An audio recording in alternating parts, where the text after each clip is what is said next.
Hey guys, if you enjoy this episode, please support this podcast by going to talkmurder.com/join and becoming a Talco Supremo. Hey John, I heard you say that you were raised on a farm outside of Columbia, South Carolina. And guess what? I'm also from that area. Well, not the farm part with the goats and the cow dung and whatnot. Anyways, can you cover the Susan Smith case for me? I'll never forget how completely heartbroken the entire nation became over the tragic murder of these two innocent boys. In fact, my Gram was a producer for WIS-TV when the story broke, and she would tell us that a few members of the dive team who searched for Susan's children at John D. Long Lake actually quit after seeing the two babies holding hands while still buckled in the back of their car seats. I know.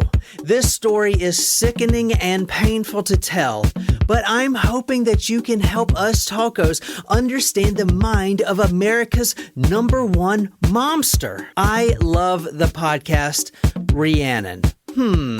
Well, Rhiannon, to be honest, the Susan Smith case is the one case I've been dreading ever since we started TM2M way back when. Heartbreaking isn't a strong enough word for the injustice that took place here. But how about this? Why don't we try to find out what it's like to be married to Susan Smith from the narrative of the one person that knew her best, her ex-husband and baby daddy, David Smith.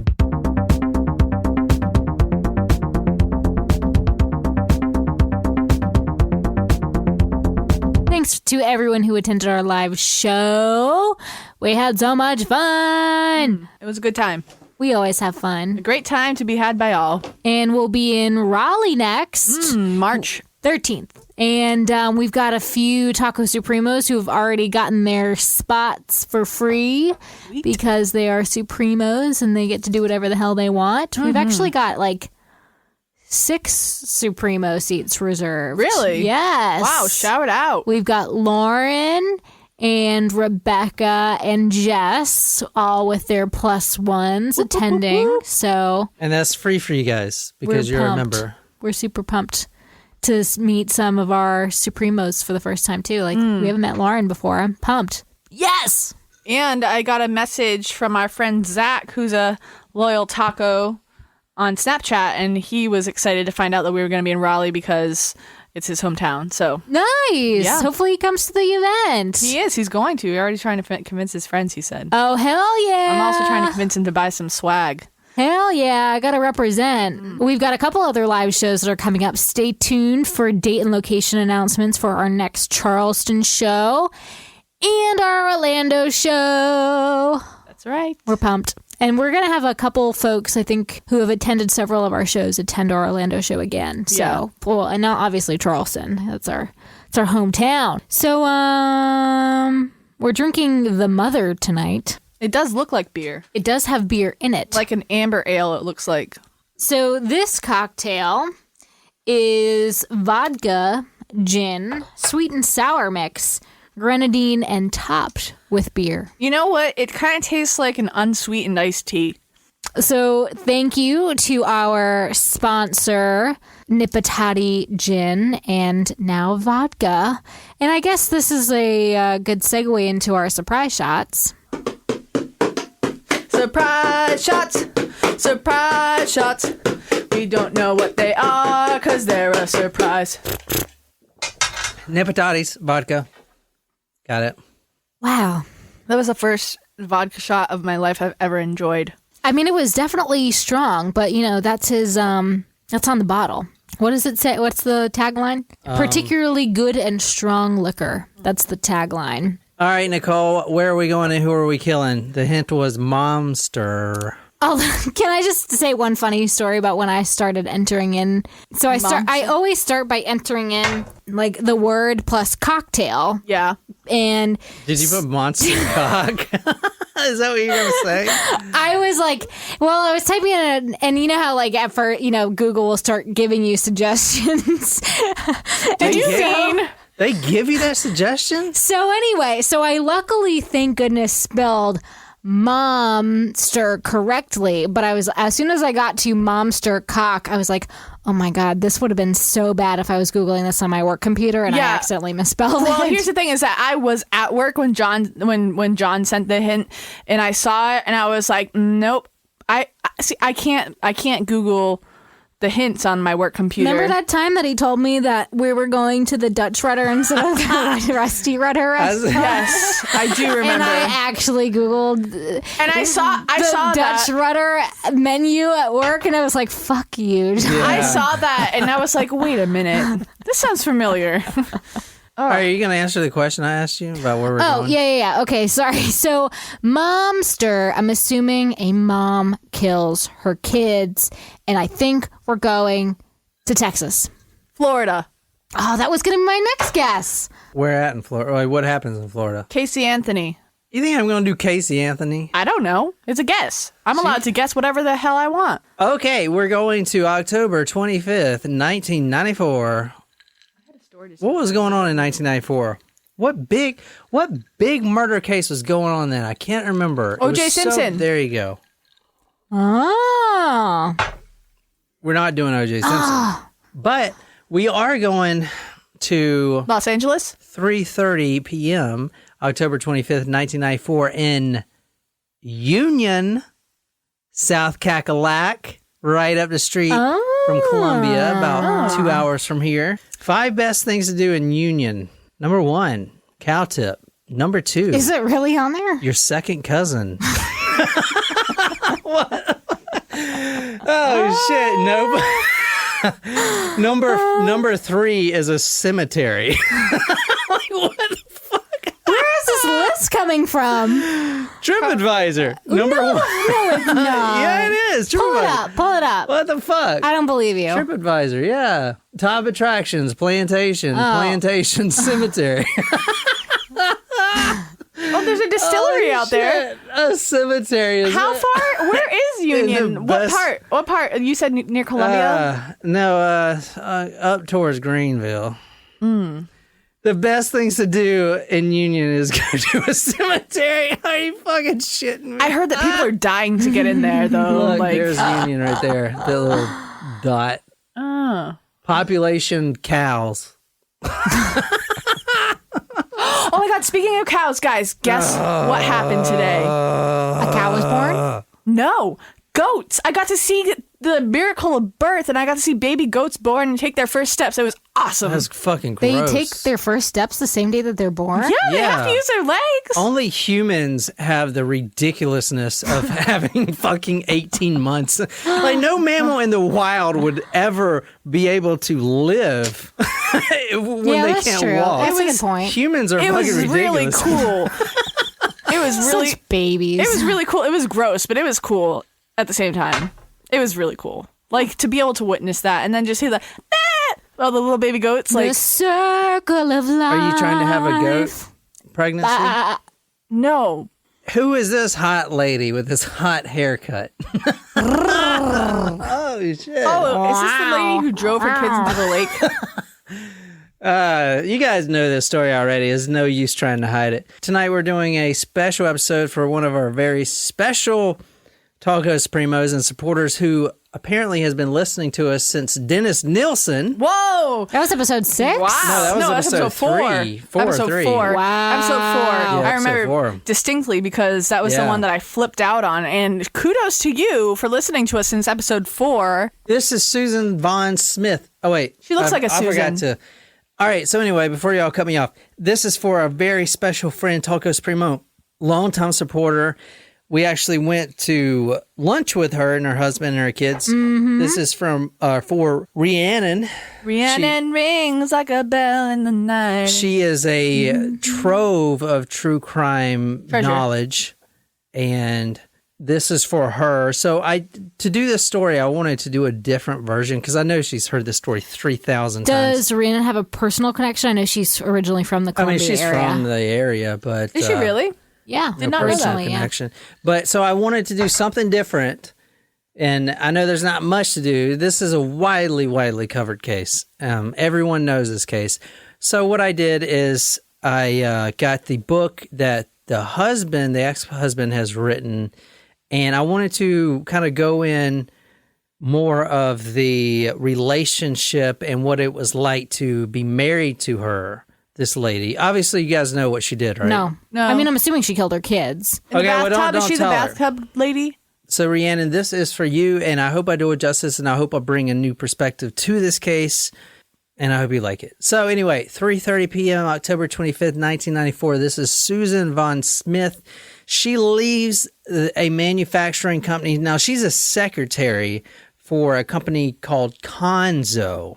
Conzo is actually permanently closed from 1995. Conzo's president moving out of union. So they were it's like a fabric company. Now, as far as union goes, this is the only company that made any money for its locals. It was a huge manufacturing company, shirts. Like textiles? Textiles, yeah, which is not... I mean, obviously, today we just get them in fucking Bangladesh, right? There are a lot of textile mills back home in New Bedford and Fall River. Yeah, but they're all freaking closed down. Well, yeah, because it was like from the early 1900s. Back in 1994, though, it was a booming company. Now, she was a secretary of that company. She actually leaves work that day at 3:30 p.m. Now, she's really, really upset because this guy right here...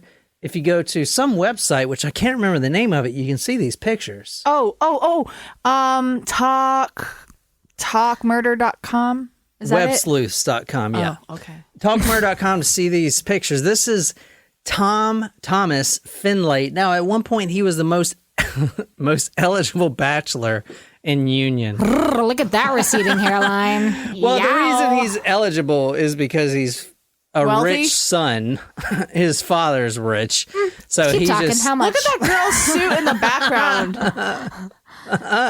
Yeah, look at those lines. Okay, now she was really upset because he sent her this message, actually a typed copy. I know we don't do that anymore. It's all like digital these days. But it was basically a breakup letter that was typed, you know? Like on a typewriter? And it's fucking long. I'm showing it to you right now. We'll kind of read through it. Basically, she says how much she loves him.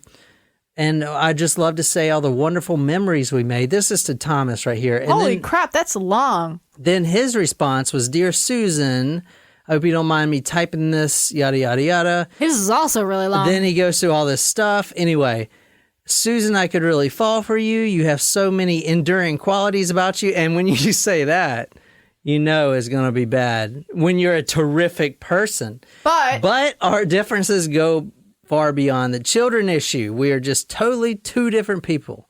And eventually those differences would cause us to break up because I know myself so well. I am sure of this. But don't be discouraged. There's someone out there for you. That's like what people say to me. That sounds like what people say to me. Don't worry, Jen. Someone's out there for you. I'm like, gee, thanks. Who is it? Like the Pillsbury Doughboy? Y'all read a few lines from this if y'all want. It's kind of fucking, it's really long, and I'm not going to I'll read let it Jen all. read the first paragraph. Just don't read it, just read a couple sentences here. But and there. don't be discouraged. There's someone out there for you. In fact, it's probably someone that you may not know at this time or that you may know but would never expect. Wow, this sounds so familiar. So this guy is having coitus with Susan. So they're like a thing. They're Friends with dating. benefits? No, they're like dating pretty much. So if you're having coitus with someone and then you say there's someone out there for you, that's pretty much fuck off. Yeah, it's kind of over. Bad. Yeah. And plus it's a typed letter. Oh, you know. Yeah, not even a good. conversation. I feel like that's the 1994. That's the version of like breakup texts. So this is Which what is she not cool. gets. She's sitting at her. At least this is much Now, better than I a need Yeah, to at least say- he didn't ghost her. This is Thomas Finlay. He is actually the boss's son. Okay. Oh. So. Well, yeah. this letter must come to an end. It's 11:50 p.m. and I'm getting very sleepy. Dear diary, I need to end my journal entry now. I'm getting tired. Shit. But do But not buy me it was anything for worth the Christmas. 10 fucking pages beforehand. All right, so this is Thomas Finlay. Go talkmore.com. Now, she leaves work, and You're a obviously winner. you saw that letter. Oh, you could do better. You know, there's someone out there for you. you're going to be like that motherfucker, you know? She is upset. She is fucking crying her eyes out, man. So she just leaves. She goes to Walmart, okay? Then she goes to a friend's house, and his name is Mitch Sinclair. It's actually one of her best friend's boyfriends. I ain't gonna get into that. But she has all this stuff planned out, and she's doing all this stuff. Now, here's where it gets rough. Okay, so this is... After the letter? You mean it wasn't rough at the letter? No. The letter starts this whole thing. I mean, that was pretty rough to read. I do have to say. Not to say I've never heard that to myself, but, you know, just seeing it is just... I feel you, Susan. I got you, girl. She goes to Mitch Sinclair's home, okay? And then after that, she stops at a red light at Monarch Mills. And I'm going to show you a picture of that right now. She stops at a stoplight. Now, this is in the middle of the day, and no one's around. It's just her. And a black man opens her door. Now, this is in Union, South Carolina. Opens her door with a gun and says, and gets into the passenger seat and says, quote, "Drive or I'll kill you." Okay? Why don't I believe this? Maybe it's her hairstyle. No, but no, it's true. Look, this is the man right here. This is the actual suspect. Go to talkmurder.com to see this suspect. That's what he looked like. So she's passing through the red light, and she stops there, and this guy jumps in the car. He's got a gun right to her ribs and says, "You better drive or I'm going to kill you." Now, her 2 kids are in the back seat. Ooh. Her 2 babies, one was born October 10th, 1991. His name is Michael. The other one, November 1992. So they're very young. I think Michael's 3. She didn't waste any and the time other either. one's 18 months. Alex is 18 months. So they're babies in car seats. And she gets carjacked right there at the light by this guy that you're seeing on screen. And he's got the gun. He's breathing heavy. He's got a flannel shirt from what she says. And His eyes are way back in his head. she keeps trying to look over, you know, because she's worried about her kids. And this guy's like, "Don't you look at me. Don't you look at me. Keep your eyes at the road. Just drive." That's what she says. Or that's what he says. That's what she says he says. Here, read this, Niquiz. I don't know. I saw that picture of her. I don't trust her. I feel like she's not a victim. If she is, please cut this out, Future John. He made me get out of the car. I tried to get my children. She broke up, sobbing, and I was about to step in, but she recovered. She continued in a faltering voice. I was saying, "There is a baby, and please let me take them." And he said, "No." He just told me. He said, "I don't have time, but I won't hurt them." And he just took off. Now, you ask yourself, all you mothers out there, big shout out to Savannah and all you other Supremo mothers out there. Oh, yeah, and Rowan is having a baby. Oh, Rowan, Yep. yes. Congrats. Yeah, Rowan is preggers. Oh, I wonder how our friend she just Nicole, found out, I wonder how a week our ago. friend Nicole, Nikki, yeah. how far along she is. I think she had her baby already. she did? Yeah. So Oh, wow. congratulations to all you mama bears out there. Congratulations. If you're looking for an honorary godmother, hit me up. But you tell me, and go to talkmurder.com and leave me some comments, guys. I want to actually know what you guys think about this.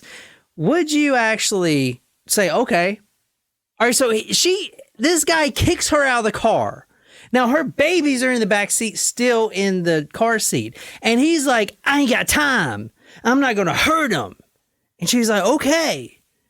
What the fuck would you do? Your babies are about to be driven away by some stranger." I mean, it's hard who for me to... says that he's not going to hurt them. I'm sorry, but none of us have kids there. Yeah. But I feel like if I had a kid, I would die before I would let that happen. Okay, He would well, have to shoot me before Let me insert Stella and Hubble because that's all I can compare instead. I'd be like, "Oh, fuck no, you're not driving away with my dogs." And I would just do whatever I could to get them out of the car. They drive east away from downtown Union, and that's when he kicks her out the car. Now, the children are gone. I'm having some trust issues, and I really think it's the Y'all hairdo. know this damn story. Why? No, we don't. even if I do, I don't recognize it Why yet. y'all faking? No, No, I not. don't recognize it yet. So, like, I think it's the hairdo.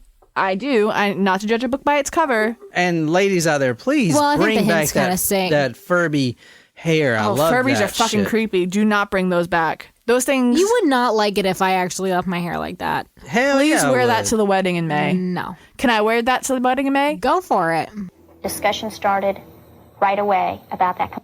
Okay, this is Heather Hoops. Now, she's a reporter for WIS-TV, which is right there in Colombia, South Cackalack. And how vague it was, and how it described half the people in Colombia, and should we use it, and what should be done. And eventually, we pulled it off the air. Okay, so she is actually talking about the sketch that you're looking at right now. She's saying that it's so vague, it looks like half of the people in Colombia. And actually, this sketch did start. It didn't completely pan out, but there was a threat of a race riot in Union County because, I mean, this random black guy kidnaps these 2 white kids. That ain't good. In the middle of the day. In the middle of the day, yeah. She immediately calls her husband. Now, her husband works at Wait, she's married and yet she's having sex with that other guy? You're getting way too far advanced. There's going to be a lot I'm just saying. This is a juicy story. There's going to be a lot So of she's having sex with the guy at work. The owner's no, not son, anymore because he just broke up with her. because he had a different philosophy on kids, among other Because he was the things. most eligible bachelor. But And he, he didn't didn't want her He didn't kids. want kids. That's exactly And she right. had kids already. So Now you guys are figuring this out quick. You guys are smart. It took us 2 years, ain't but our we're first catching on. rodeo. Okay, so she calls the husband and she is just frantic. David, they took them. They took the kids. Oh, I get it now. Okay. And you don't get it. Susan came on the phone crying, hysterical, jabbering. He's got the kids! He won't let me get the kids! David, he's got the kids! Susan, slow down. Tell me what? Who's got them? David, I tried to get them and he's got the kids. I don't know where they went. Maybe I should do an audiobook. Yeah, bravo. Yeah. You can do the fiction ones really well.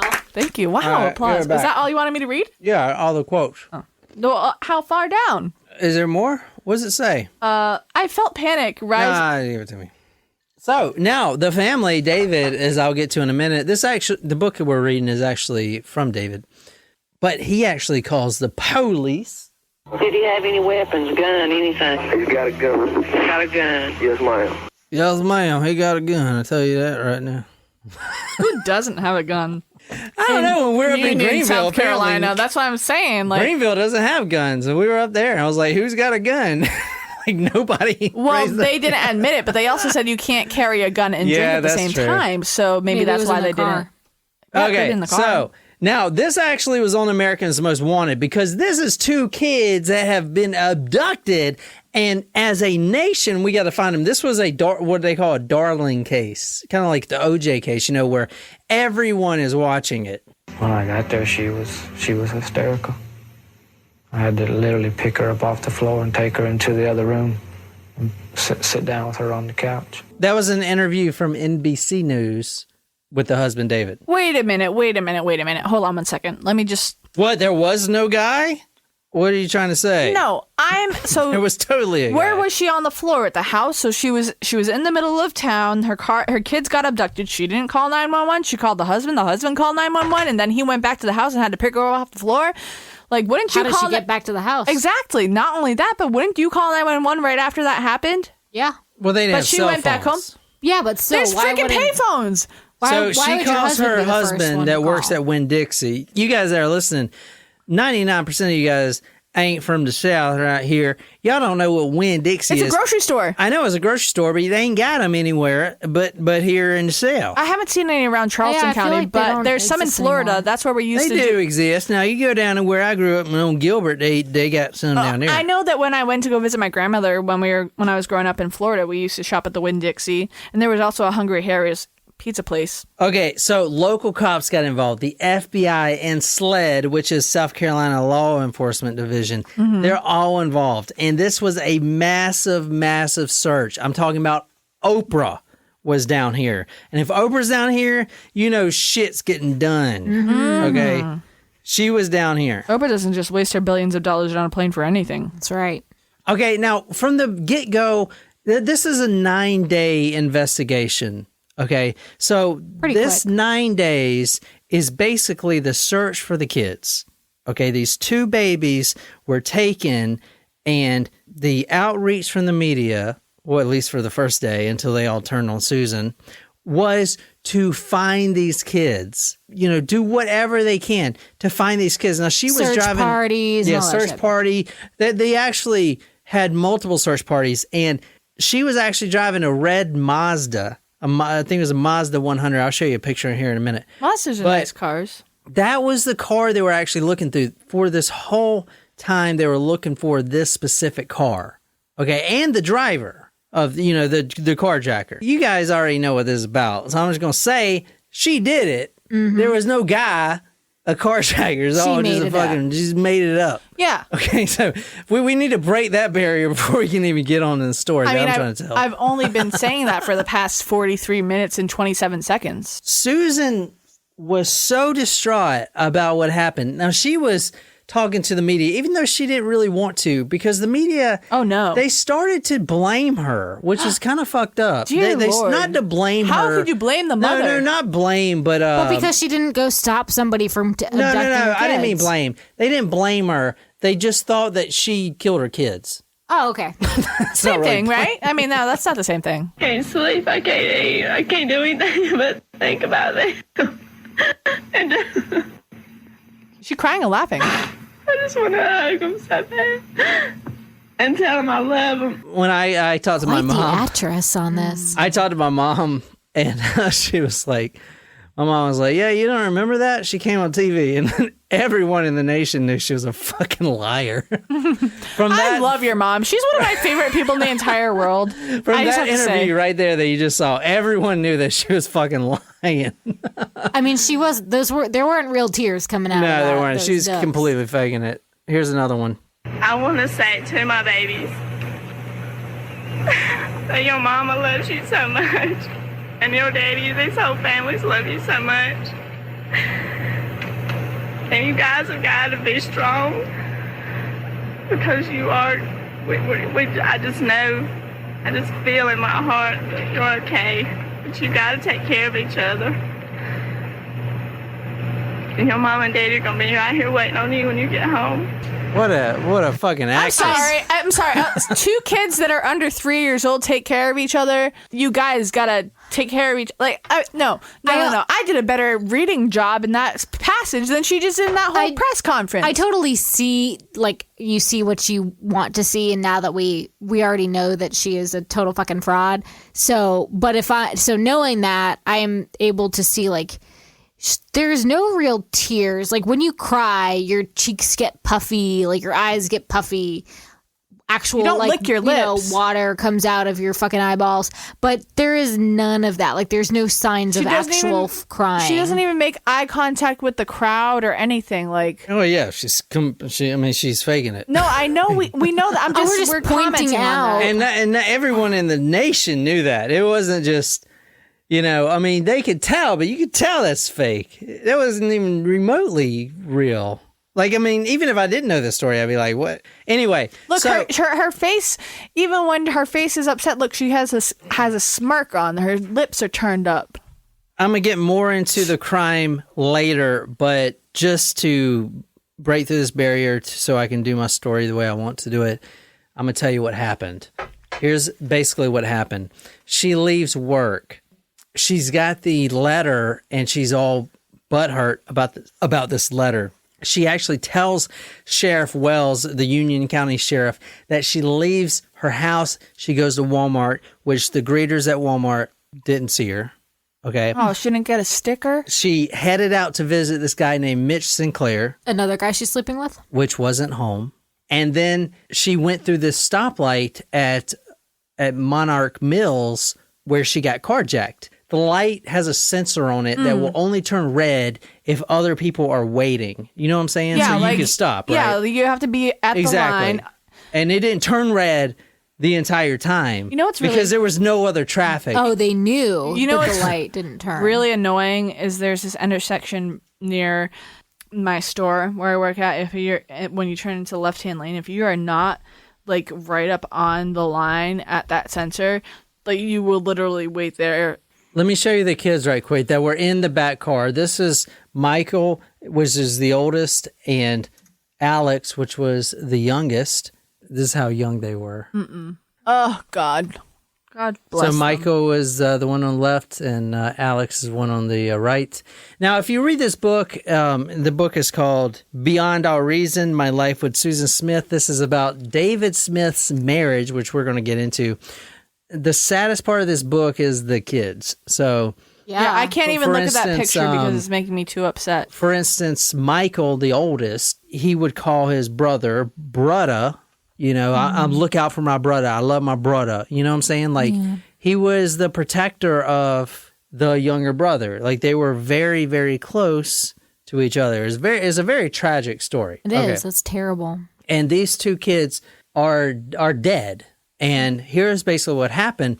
She doesn't do all this stuff. She doesn't go to Walmart. She doesn't do anything. She just drives, and she says she drives for an hour trying to get her head right because she just got broken up. So did she Even later... though she's married, Did she later confess this? Yeah, I'm going to get all that. Okay. But she got that breakup letter, and she drives all the way out to John D. Lake. Now, this is a lake in Union County, and she said she just sat there for kind of a long time, and she was in her own head, and she was really depressed. I'm going to let you guys read the confession letter in a little bit. But she basically, in a nutshell, she drives down the boat ramp. She stops halfway down the boat ramp. She pulls up the emergency brake up with the kids in the car. She gets out of the car, and then she leans over the driver's seat and pushes down the emergency brake and lets the car roll into the water with the kids in the car, and they drowned in the lake. That is what really happened. I'll let you read the confession letter in a minute. They were in the lake for 9 days before she actually confessed. I am legitimately angry. These children, like, as a mother, it is your number one job to take care of your kids. And these poor babies were in the car, and they're probably watching their mom have no idea what the fuck is going on. Why is mom pulling the emergency brake? Why is she not in the car with us? And then they drown, and this mom is watching them drown. The fact that it happened in South Carolina makes me want to drive up to wherever it is she's being kept right now and just punch her right in the throat and the face. In Columbia? Yes, we're going to be there on Saturday, so maybe I'll visit her and punch her right in the throat. Because she deserves it. She actually is quite in the media, and she does respond to fan mail. So in this episode, I do want to, with the Tacos Primos, write a letter to her, actually, because I know she will respond. All right, so let's write a Amazon Prime letter. No, let's not write a bad letter. Let's just try to ask her, and try to get... I'm going to write her an Amazon Prime letter so it gets there by Saturday so she knows that I'm going to visit her and punch her in the throat for this because I didn't know that it was so close to us. And it just drives me crazy. Like, how could you do this to these poor children? Well, a lot of people think she's innocent. It wasn't her fault. Innocent? Oh, please. Innocent? She confessed. Yeah, I know, but I didn't tell you about all this other stuff.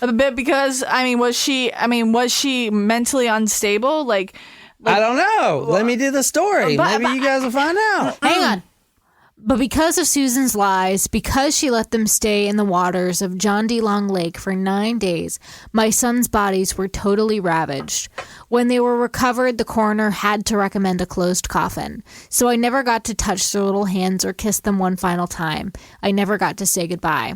Since Jen was bringing this up, I need to say, now, when they found the car, I was going to go over this later, but I'll say it now. When they found the car, it was 122 feet away from the shoreline of the lake. It was upside down and under 18 feet of water. They actually found the kids. Okay, and I'm going to show you a picture right now. Nope. The diver's flashlight actually saw the hand, a small hand, a kid's hand pressed against the window of the car in the lake. Jim, what are you doing?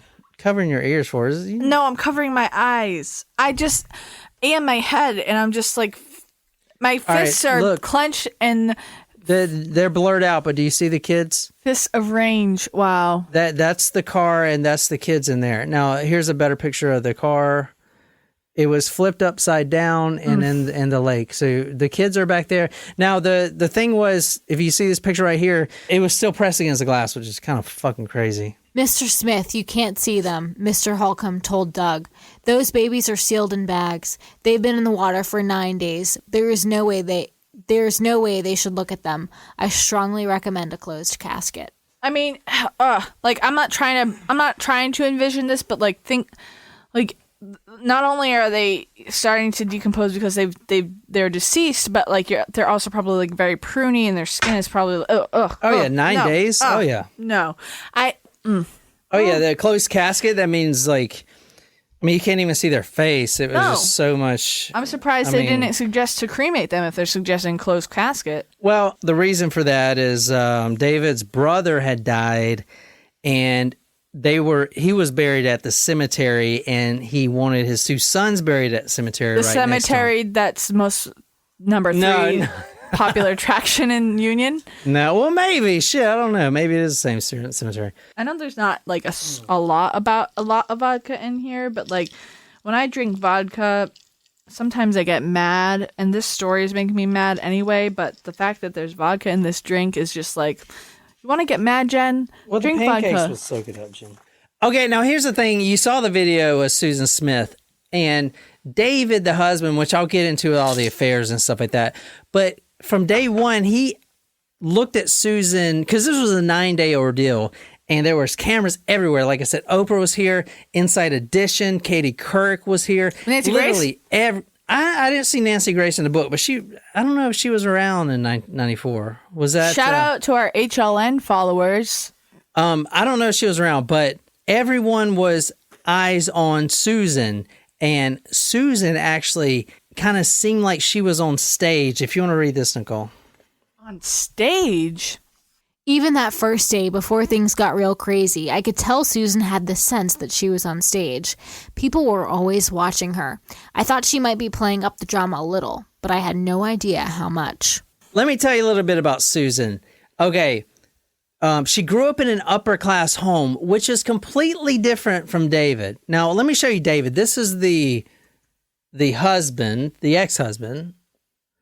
This is the ex-husband right here, David Smith. Mm-hmm. Now, it's completely different from him because he grew up farm poor, basically on a farm, and very poor. She kind of grew up in an upper-class home. So if you read through the book, you'll see the struggles of first being married. And, he's an assistant manager at Winn-Dixie. And they actually met at Winn-Dixie because she was a cashier at one point. So that's where they met. But you see, they got pregnant with Michael, and, they just got married. At a shotgun wedding? No, it was a real wedding, but they just got married, and they're trying to make the best they can. They actually move in with his grandmother, like this 90-year-old grandmother, which was great, but you can tell Susan and her family especially looked down on David and his family because they were kind of from a lower class. Does that make sense? Mm-hmm. Like, she was kind of from an upper-class family, and David couldn't provide all this stuff that she wanted because, he worked at Winn-Dixie, for Christ's sake, right? Hey, you gotta make a living. In high school, she was a member of the National Honor Society, which I could never even dream of doing. I was in that. And she was voted, quote, the friendliest girl from her classmates. Huh, strange. Now, her mother's a different story. Now, her mother does have a book out there, and it was probably just to make money. And guys, I want to say right now, David Smith, I think, is also a big D-bag. This book will, if you read this book, you'll definitely see this guy is a piece of shit too. Like, they both fucking belong to each other. But anyway, that's besides the point. I'd like to know your opinion as to why, but I'll wait until after the story is over. The mother, Linda. I'm assuming they both cheated on each other, and that's why. Yeah, all the time. The mother, Linda, actually refused to buy Susan a white wedding dress, and only would buy her an off-white wedding dress because, quote, she was no longer pure. Well, traditionally that makes sense, but, Well, what color is your dress going to be? It's white. That shit should be white. Separate beds, just saying. Eyewitness. Susan talked to her mother on the phone constantly. She went down to the Russells all the time. I felt like we had absolutely no privacy in our relationship. Susan spoke to her mother about everything in our marriage, even the most intimate details. We couldn't have our own problems. They all had to be mine, Susan's, and Linda's. So no. The stepmother is a big problem in this story, as you can see. The mother-in-law? Or the mother-in-law, yeah. Mother-in-law, I don't know the difference. But anyway. Well, stepmother is traditionally like someone that marries. Dennis is my stepfather. My mom would be your mother-in-law. Oh. Right. I don't know how that works. But Dennis would be your stepfather-in-law. Anyway, when she was growing up, Susan's father actually killed himself, committed suicide. And so this is going to come into play. And not only that, the stepfather I feel bad. actually admitted his name was Beverly. They called him Bev. He actually openly admitted to molesting Susan when she was just a child. Oh, that sucks. God. It happened a few years before, Susan told me. More than a few nights, her stepfather would come into her bedroom late while she was sleeping. He used to fondle her breasts and put her hand on his genitals. And he actually did admit that. She got did. some He problems. admitted She that does got prior some to problems, this yeah. or after this happened? No, this was when she was a child. I know it was when she was a child, but like, did he come out and say that when she was a child, or did he come out and say that after she? When she was a child, yeah. Yeah, so, and the mother, I mean, dude. Did she stay with, did the mother stay with him? Oh, yeah. Dude, if I was the mother and my new husband was fondling my baby, I'm going to stay with him? Are you fucking high? Are you shitting me? That's kind of tell you how the fucking mother, what was it, mother-in-law? Stepmother. Mother. The mother-in-law is, you know. Well, David's she's a mother-in-law, fucking- but Susan's she's a mother. kook. Right. You know, she's a kook. You know what I'm saying? Anyway, this is why people build sympathy. I'm not trying to for- defend the mother, but she lost one husband already. So then her next husband, she wanted to keep even defending, despite what was going on. I'm not saying that's right, but that's probably where she was. I mean, she probably wasn't right. And I'm not defending her. I'm just saying, I don't even know what I'm saying. This cocktail has got me. Jen, you are such a poo nanny if you can't hold your lips. A pootananny? What does that even mean? What does that word even mean? Can you please Google that? What does pootananny mean? Here, read this. Can This is someone about, please tell me what pootananny means? This is a little bit about the son Michael, just to kind of Make us all feel terrible. make you all feel really shitty about yourselves. Michael was happiest outdoors. He liked to work with tools to help me in my shop in the carport. I was raised to fix things myself when I could, rather than taking something out to get it fixed. While I worked, Michael would take a little wrench and just fiddle with it. Anything I was doing, he wanted to help. Even if it was just tying the trash, he'd want to have his little hands in there trying to tie up the bag, too. Susan wrote in Michael's baby album, "I've been waiting a long time to see you, precious Michael. It was truly the most wonderful experience. When I heard Michael's first cry, I just started crying with him. I had given birth to the most beautiful baby boy in the world." Susan was actually really good with the kids, which is kind of crazy. She was a really great mother. And all the pictures that the defense, her defense brought up was, you know, the pictures. Sure, she's a great Excuse mother. me, I'm sorry. Did you say she was a great mother? Well, besides the whole, you Killing know. her children and drowning them in a lake? Oh, yeah. Okay. Minor detail. Susan started working at Winn-Dixie. Now, around work, she was known as kind of slutty. She was sneaking around with a married man, for instance, and it got so bad that he actually had to relocate stores to a different county because his wife came in there and was raising hell because Raising Cain? Raising Cain, because she knew that. That's a southern term. And but this guy also was the like name of the 38. Chicken Fingers franchise. This guy was like 38. She was like 20. You know, she was young. Age she was is just a really number. young. And anyway, they were getting together and he was married. He actually had to relocate, and she did that a few times. Okay. Where she was unmarried at this point. Yeah, she was unmarried at the point. But She was Other dating. people had to relocate, or did she ever have to relocate? She didn't have to relocate, but she was dating She was David always at the time. pursuing married She was people. pursuing married men, and she was very, very promiscuous. Even today, she's in prison right now. Obviously, What do you mean she's promiscuous now? Well, she's gotten, at least from last time I checked, 2 prison guards fired for having sex with her. So No she's fucking way. Sounds like Orange is the New Black. So shit. she's learned nothing, basically. Yeah, she's learned nothing. Hey, you But she know, was the very heart wants what the heart wants. She was even started telling her mom that she picked up a third shift, which she was really spending the night with this married guy. Now, when he moves out of the county, she actually attempts suicide. So you can tell that she is just completely emotionally She's stable. a mess, but that doesn't mean give an excuse to what she did. It probably had something to do with the fact that her stepfather had a sexual relationship with her and she was like mentally messed up from that. Attempted suicide sounds serious, but what Susan really did was swallow a non-lethal dose of Anacin. The news spread through the store like wildfire. Susan had to go up to Spartanburg Regional Medical Center for a few days, then she took off a month off work. Okay, so she actually... So she didn't really go try to kill herself. She just Yeah, made it big... was just- it was drama. Yeah, which all girls are drama, but...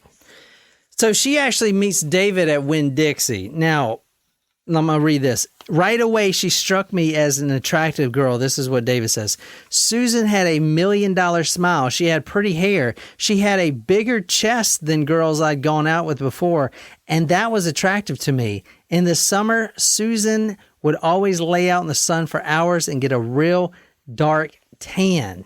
Okay, now, let me tell you about the first time that they had sex, because that's in this book for some reason. No, thank you. Look at her hair, like her now. Like she's like smiling. She's got purple hair.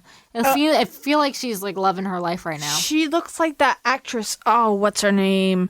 Alex Borstein, the one that plays Susie Meyerson on Marvelous Mrs. Maisel, but like also with long hair. We began seeing each other a short time later. On the second date, we had sex for the first time on the living room floor at Moner's house Which after is she had romantic. gone to sleep. The grandmother's house. Moner? Moner, that's what that's what David called his grandmother, That's Moner. weird. Is that a Southern thing? I've never Dude, heard that. I've never heard anyone call their Moner? grandmother Moner. Maybe No, it's not Moner like it's That's what- Moner. but still. Yeah, it's Weird. fucking weird. Susan was different from the other girls I'd been with. With her sex, it was relaxed and fun. She'd do sexy things like surprise me with black nightie that she'd wear under her everyday clothes. She actually became a cashier at Winn-Dixie, and then that's when they started hooking up. From the get-go, this marriage was fucked. But she Okay. continues to cheat, and so does he. 1 year and a day after she moves into the grandmother's house, because they're married. Moner. She moves out. They could not. They Wait. Did you say a day after they got married? She moved a out? year and a day. A year and a day. year and a day. 1 year after their 1 year anniversary, she moves out and wants a divorce. David actually started seeing another girl as well. Now, she was seeing all kinds of guys, a few different guys. And this one, Tom Findlay, the boss's son, was the one that she really wanted to be with. But she was sleeping around a lot. And it's actually crazy because David admits that he was cheating on his girlfriend with his wife. If you want to read this. Wait, what? That sounds kind of backwards. It was the spring of 1994. I told myself and a lot of other people I was making an effort to patch up my marriage because of my boys. That was the truth. But but things were more complicated than that. I was jealous of Susan's new affairs, and I wanted to see if the old David magic was still working. I didn't tell Tiffany about it. It was nuts. I was cheating on my girlfriend with my wife, and I was cheating on my wife with my girlfriend. That's basically how the book is. You can tell this guy's a fucking idiot, right? Not the best person either. Yeah, they both belong to each other. Let me just put it that way. Anyway, after Michael was born in October 10th, 1991, there was no more sex. She basically cuts him off completely. The muffin shop is closed. The muffin shop? What the fuck? After Michael was born, she goes through some kind of postpartum depression, but something happened after Susan had Michael and she didn't want to have intercourse anymore. She had put on weight with her pregnancy and said she felt uncomfortable with herself. And he says, I loved my wife's body and didn't care that she had gained a few pounds, even though he was basically banging this other girl named Tiffany. His wife. His ex-wife. No, his Tiffany girlfriend. is his... Susan is his wife still. They're getting a divorce, but they haven't actually divorced. Gotcha. So, and they have a child, but she gained weight during her pregnancy, but he wants to fuck Tiffany, who is probably this like little thing. Well, I think he'd have Winn-Dixie. sex with anyone. all right, so they were constantly fighting about two things. The stepmother, Linda, and... Moner? No, Linda. Oh. Her mom, and money. She actually tells David, quote, "Having you touch me makes my skin crawl." Nice. That's how great the marriage is going. Yeah, it's going great. So what would make a marriage better that's failing? More cheating. A divorce. Oh, another kid. Another kid. That always works. So that's exactly what they did. They have another kid. Alex was born November 1992 because Susan was taking the pill, but she wouldn't take it all the time. She got pregnant. A lot of people came up to David and asked him point blank, "Are you sure that this one's yours?" We never know, even to this day, if it was actually his child or not. It most likely wasn't, to be honest. Well, you don't know. You can't say that for sure. She actually didn't want to be pregnant. So at all. That was not on purpose. That was not a trap. It wasn't on purpose, and she definitely did not want to be pregnant. And this is a telltale sign of things to come, I believe. Why'd I ever have another one? She'd moan. My feet hurt. I can't believe I have to go through this again. She was fearful about what another pregnancy would do to the shape of her body, which she felt was already destroyed. She said she was fat and ugly, and she was sorry she'd gotten pregnant in the first place. It was nonstop complaining the whole time.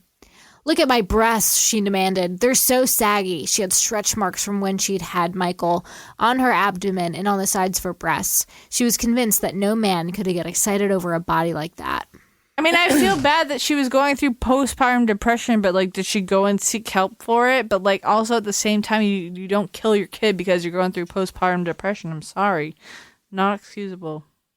Okay. And also, she seemed to have gotten over that fear or whatever pretty quickly because she did start having sex with other men. Mm-hmm. Yeah. So here's basically Susan in a nutshell. She had these kids, and she would spend all this time at this bar called the Hickory Nuts. Wow. In Union, right? And here's the bar right here. And she would basically be trying to get with this guy who was the boss's son. Finley, yeah. The whole relationship, if you read this book, is based off infidelity and trust issues. Oh, look, the Hickory Nuts had a lunch special. Obviously, I'd spend my time there. Susan, this is from David. Susan, I said, I talk to Tiffany every day, his other girlfriend. Okay. Now, Is she okay with it having another girlfriend? This is while they're married. Is she okay with it? Susan got hot, and she said, "That's kind of unfair, don't you think? I've only talked to Tom once." Okay, that's what she said. So she's the type of girl that will cheat on you, but then when you start getting interest in another girl and the other girl likes you, then she gets all jealous and shit. That's exactly jealousy describes this girl so much. Jealousy is rough. I think everyone deals with jealousy. Mm-hmm. I saw her talking a lot with her old boyfriend, and it bothered me. Eventually, I realized that they were sleeping together again. I wanted her to concentrate on getting us back together so we could be proper parents to Michael. This affair she was having was a distraction. Keep away from him, Susan, I warned her. It's not right. At this point, she's even lying to her friends. And here's Susan for you. She'd work all day at this little place because she quit Winn-Dixie, got this secretary job. So she would work all day, and then she would drop the kids off at multiple friends' houses. And she did not give a two fucks about her kids. And, you know, while I'm on my soapbox, neither did fucking David. Neither of them cared about these fucking kids. I can tell that the instant. So this book is written by the ex-husband, David Smith. It's all about making himself look like, oh no, this is so awful. This happened to me. And, you know, I loved them so much. Motherfucker, you're screwing some other girl and you didn't give a shit. None of y'all gave a shit about these two kids. You know what I'm saying? It was a fucking nightmare. So they both deserve a throat punch. Exactly. I mean, it was just a fucking nightmare. All right, you tell me where he lives and I'll is the punch him in two the people throat on that Saturday never. too. This is two people that never should have kids ever, ever, ever, ever. Neither one of them gave two fucks about them kids. And I don't care if you read this book, he tries to pump himself up like it was the worst thing that's ever happened to me.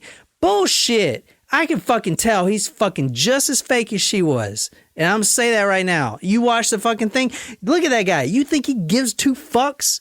Fuck no, he doesn't care. He didn't care about these kids. He's probably glad. I mean, I know he wouldn't have killed his kids, but I'm sure... Well, we don't know anything. We don't know them personally. He wasn't even spending time with the damn kids. Like, do you think, you know what I'm saying? She was taking care of all the fucking kids. He was going out with Tiffany. Donna, she was going to her aerobics class and instead driven to Hickory Nuts. This was a new level of Susan dealing with her duties as a mother. She was lying to her friends just to get a little downtime at the local saloon. She was going to this aerobics class, right? And David actually noticed because she was getting kind of hot after she had the two kids. At this point, Tiffany, the girlfriend, is following Susan everywhere she goes. And I'm going to tell you why in a second. But Susan... She's stalking her? I'll tell you why in a second. Susan would go to Hickory Nuts, get all drunk, sloppy, and hit on Tom Finlay. Yeah, I want to stroke that non-hair you got. That bald head. Babe. Susan asked for a divorce, right? She was all jealous that David, her husband, because they're still married, right, was seeing this girl, Tiffany. Now, at one point, she has been caught with this other guy. Like, they both know they're cheating on each other. It's like ridiculous. And they don't really even care. It's exactly. So, here's what happens. Susan gets on the phone because Tiffany calls David, and she says, you know what? I think it's good. She intercepts the phone. It's like, Tiffany, don't hang up. This is Susan. Don't hang up. I just want to say, I think it's good that you guys are getting together because we're going through a separation, and it's good that you guys are hooking up, and so you can comfort David. I want you to be with him. I want you to be with him. That's noble, right? That's a good person. It's weird. It's weird. This one instance will tell you the exact personality of Miss Susan Smith. The reason she did that, okay, the only reason she did that. So she could take guilt off herself?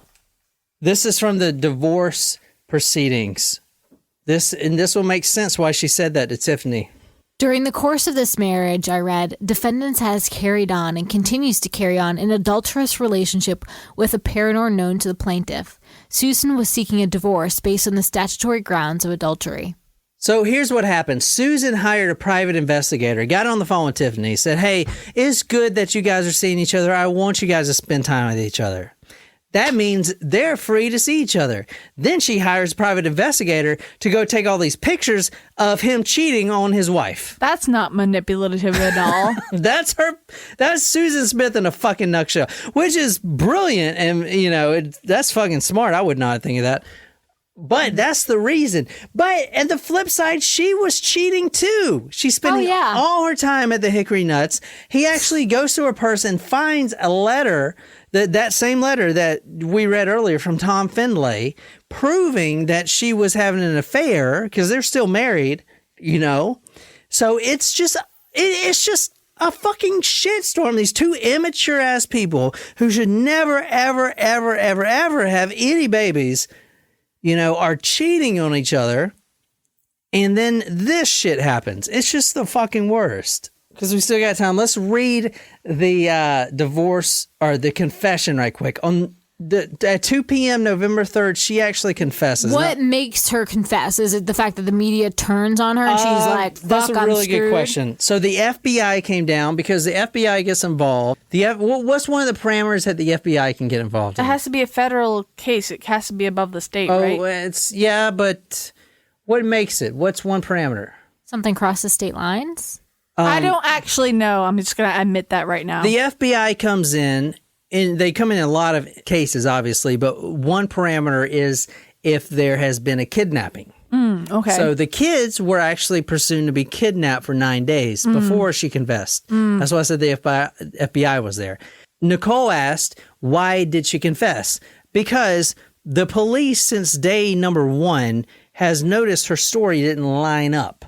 they knew from the get-go that she knew more that she wasn't saying. And day 2, she fails her first polygraph test. Now she takes plenty of polygraph tests in this, and she fails them all. Oh. And she has been questioned multiple times, and they're basically breaking her down. I just have a question. Now, polygraphs, what the purpose of polygraphs are? They measure your blood pressure and your stress response to questions. So, well, they're not admissible in a court. And they're not. Here's what the reason they use a polygraph. So, if it basically tells the police if they're barking up the right tree or not. Right. Now, you know what I'm saying? I just have a question. Were there any inconsistencies with her Oh, stories? yeah. I guess she failed it completely. Well, I mean... Well, yeah. Failing a polygraph test doesn't mean that there are inconsistencies with their story. But like I said, John already said that, yes, there was, because the She timeline didn't go to didn't make Walmart. sense. She didn't go to Walmart. She didn't go to that person's house Yeah. and the stoplight thing. The stoplight thing. But did she change her story? Yeah, she changed the story. Okay. She changed the story in writing. And it kind of fit what the police theory was, what it should have been. So if you change your story completely, right? Then and I'll put all of her documents on talkmurder.com, and we're going to read the confession here in a second. Susan Smith has been arrested and will be charged with 2 counts of murder in connection with the deaths of her children, Michael 3 and Alexander 14 months. Oh, did you hear that in the background? Yeah, they're I ready did. to faint. Yeah. Yeah. Those are probably her supporters, but you know what? I'm glad. Now, she actually begged the Sheriff Wells for his gun at the time. No, so she goes through multiple interrogations, and they basically just break her down until she makes the confession, which is right here. And this will kind of tell you what kind of person Susan Smith is. And go to talkmurder.com to see this full confession. Anything strike you as weird? That it's Things like that all... She crosses out. Well, not only that, but it's written like a fucking child, right? I mean, it's like teenager. female, Yeah. female handwriting. Well, all right, for instance, let me see, where it says, that will never change. I have prayed to them for forgiveness and hope that they will find it in their heart. She actually actually draws out a heart emoji. Multiple times. She says she loves them instead of saying that, but it's with a heart emoji. I heart them. I heart them. It's just... what the fuck? Like, what kind of fucking asshole? You know what I'm saying? She just kills her kids. And this is how she draws the thing. When I left my home on Tuesday, October 25th, I was very emotionally distraught. I didn't want to live anymore. I felt like things could never get any worse. When I left home, I was going to ride around a little, and when I go to my mom's. As I rode and rode and rode, I felt even more anxiety coming upon me and not wanting to live. I felt I couldn't be a good mom anymore, but I didn't want my children to grow up without a mom. I felt I had to end our lives to protect us all from any grief or harm. I had never felt so lonely and so sad in my entire life. I was in love with someone very much, but he didn't love me and never would. I had a very difficult time accepting that, but I had hurt him very much, and I could see why he could never love me. When I was at John D. Long Lake, I had never felt so scared and unsure as I did then. I wanted to end my life so bad and was in the car ready to go down that ramp into the water, and I did go part way, but I stopped. I went again and stopped. When I got out of the car and stood by the car, a nervous wreck, why was I feeling this way? Why was everything so bad in my life? I had no answers to these questions. I dropped to the lowest when I allowed my children to go down that ramp into the water without me. I took off running and screaming, oh God, no. What have I done? Why did you let this happen? I wanted to turn around so bad and go back, but I knew it was too late. I was an absolute mental case. I couldn't believe what I had done. I love my children with all my heart. That will never change. I have prayed to them for forgiveness and hope that they will find it in their hearts to forgive me. I never meant to hurt them. I'm sorry for what has happened, and I know I need some help. I don't think I'll ever be able to forgive myself for what I've done. My children, Michael and Alex, are with Heavenly Father now, and I know that they will never be hurt again. As a mom, that means more than words could ever say. I knew from day one the truth would prevail, but I was so scared I didn't know what to do. It was very tough emotionally to sit and watch my family hurt like they did. It was time to bring a peace of mind to everyone, including myself. My children deserve to have the best, and now they will. I broke down on Thursday, November 3rd, and told Sheriff Howard Wells the truth. It wasn't easy, but after the truth was out, I felt like the world was lifted off my shoulders.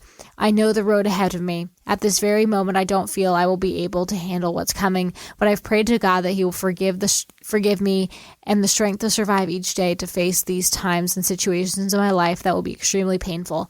I put my total faith in God, and he will take care of me. And I understand you're in pain, but like here are a couple things that contradict what you have written down. Number one, you say that as soon as you saw them going down, that you wish that you hadn't done it, and you were upset. Like she's making it seem like it was an accident. Like run into the fucking lake and unbuckle your kids from the car seats. It's not like your car was caravanning down a mountainside at 80 miles an hour. You're going down it's a boat slow ramp. Roll. Yeah, it's a slow roll. It ain't going fast. So if you didn't mean it, you could have stopped it. Okay, even if you watch them like submerge into the water for a few minutes and they're like, oh fuck, my kids are in there, like you can still save them. Jump in the water. Why would you watch them?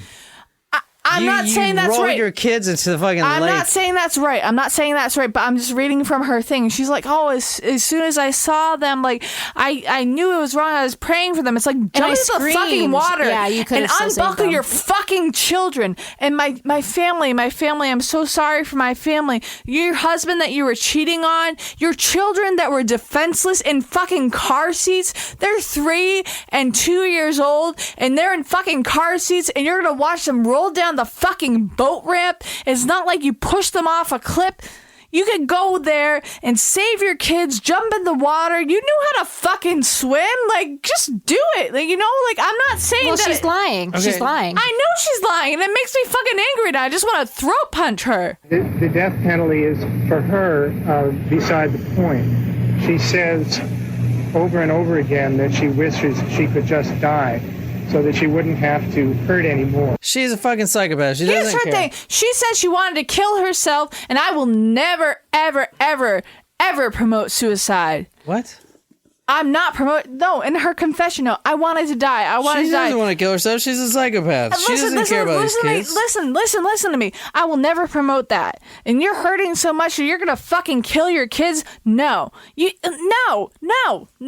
And then she's like, oh, I wish I want to die. I wish I want. No. You live every fucking day until you die, knowing that you murdered your children, the most defenseless. Within the first 2 weeks, Susan was complaining that she only got let out once a day for like an hour, and that the food wasn't very good. Oh, I'm so sorry. Were there maggots in your food, bitch? Listen, okay, if you are dealing with a mental illness, yes, I understand, and I do commiserate with you. But you're saying that you're like in that confession note, she was saying, I wanted to kill myself. I wanted to die. No, I will never promote that. I will never say, I wish you killed yourself instead of your children. I'm not saying that.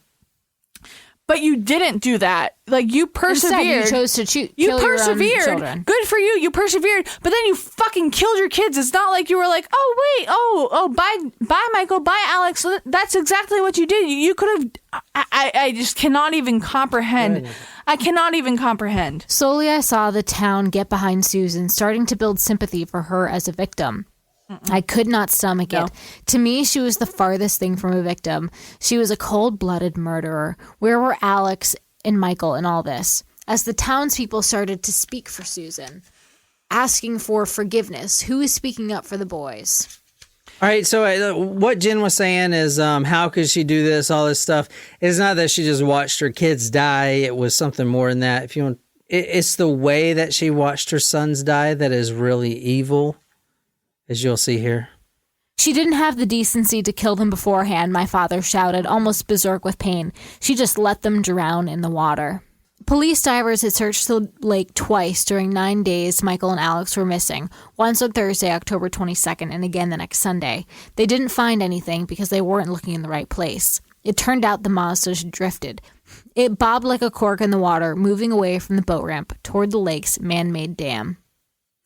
Another thing that troubled me about the discovery of the car, when they winched it out of the lake, the babies' bodies had already been removed. The Mazda caught on the shoreline and flipped over right side up. When it was flipped, the parking light suddenly came on. Strange. Had Susan intentionally left the parking lights on so that she could watch the car and make sure it sank out of sight? Again, too awful, too terrible. But what other explanation could there be? So she actually, this is what I didn't tell you earlier. She puts the parking lights on Because those aren't on automatically. because she wants to make sure that the kids drown. And as I said, the car actually goes into the lake, and it was found 122 feet from shore because it basically bobbed and bobbed and bobbed. She actually stayed there and waited until the car sank. You know why? You know why they know that? Because they have done 2 searches of the lake prior within that 9 days, and they found nothing. They took Susan there, and she knew the exact spot that the car was. Now, that doesn't seem weird, but she knew the exact spot where it was 122 feet away. So basically, she watched it bob down the river until it had enough, the water pressure to sink. So she actually watched it bob down the river for 122 feet and then sink. She knew the exact spot it was. So it's not like she just killed her kids. She watched them to make sure that they were going to drown. Yeah. That's a completely different thing than killing your kids. Accidentally. It's like you were making damn sure you turn the parking lights on, so you make sure that you can see it like a sinking ship with that one light on that you can see when it goes down. So you make sure that you're covered. That's what's evil about it. And she knew the exact spot. She watched it the entire time. Her 2 kids screaming in that car because they weren't dead. Yeah, if she was somewhat of a decent human being, she would have killed the kids first. But no, she let them fucking drown. I mean, they floated 122 feet. They weren't dead yet. For 122 feet, it took 10 minutes of them away from their mama, floating down, the car slowly filling up. They're in their car seats. The car is slowly filling up with water, and they're just drowning slowly as she's watching to make sure that she's okay, that she is not going to get caught because the car is going to sink. That's what's fucked up about this story. It's not the fact that she drowned her kids, it's the fact that she did it like that. Do you know how much it's taken for me to now to fucking flip this table right now? So what did this bitch get for sentencing? She's in prison for life. Good. And she's actually been a very, very terrible fucking inmate. She's gotten 2 guards fired already because they had sex with her. Here, I hope she fucking listens to this podcast. And I hope she knows that if I was not in the position that I am in my career, that I would make a huge fucking scene, go to the prison, throat punch her, then maybe, I don't know, do some other things. Not much of a mother. Whatever they do to her can't be enough. Anybody that could drown her babies, any mother could drown her babies, they've nothing to her. Ain't nothing to her. She ain't a mother. She's a fucking psychopath. She's just like Chris Watts. Just like Chris Watts. She's a sociopath. I'm fucking, Chris Watts is in prison right now. I found the Lord Jesus Christ and he has forgiven me. You fucking stuffed your 2 babies down an oil tank and you think the fucking Lord has forgiven you, you piece of trash. She is just the same. She only cares about herself. She started complaining about the prison as soon as she got in there. There's not enough sunlight. They don't let me out. My cell is too small. Bitch, you just fucking drowned your kids. This ain't the Ritz fucking Carlton, Jesus lady. Christ. So the fucked up thing about this is that she actually watched her kids drown. The car bobbed 122 feet away from the shoreline, and she watched it because she knew exactly where it was. That was the really fucked up part about this. But to sum my story up, and I hope I did a good job for you, Rhiannon, this whole relationship was a fucking nightmare. David was cheating. She was cheating with multiple different partners. They got pregnant. They should never, ever, ever had kids. And they just didn't want the responsibility. And she just, plain and simple, she didn't want kids. And she actually told a friend a week before this happened, she said, I wonder what my life would be like if I didn't have kids. Fuck no. No. I commiserate with any of those who are struggling with depression or mental illness. I don't want you to think that I am not understanding that, because I do, as someone who works as a counselor. But this is fucking different. If you enjoyed this episode, be sure to hit that subscribe button on whatever podcasting app you use. If you like this story, you follow us on social media, Facebook, Twitter, Instagram. If you're absolutely obsessed with this podcast and want to become our momster, go to talkmurder.com/join. Become a Talk Host Primo. Get a badass t-shirt, sticker, swag, a lot of love. Shout it out all over the place. Tell me what story you want me to do. I'll research it, dedicated to you on Talk Murder Me Podcast. My name is John, here with Jen and Nicole. And until next time. Hug your children.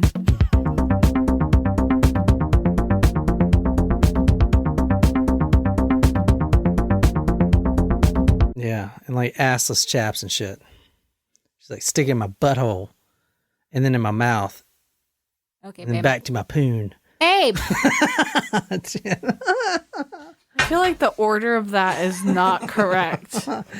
For me personally, I feel like that, like, Is A to M, ass to mouth. Okay, ew, gross. so she...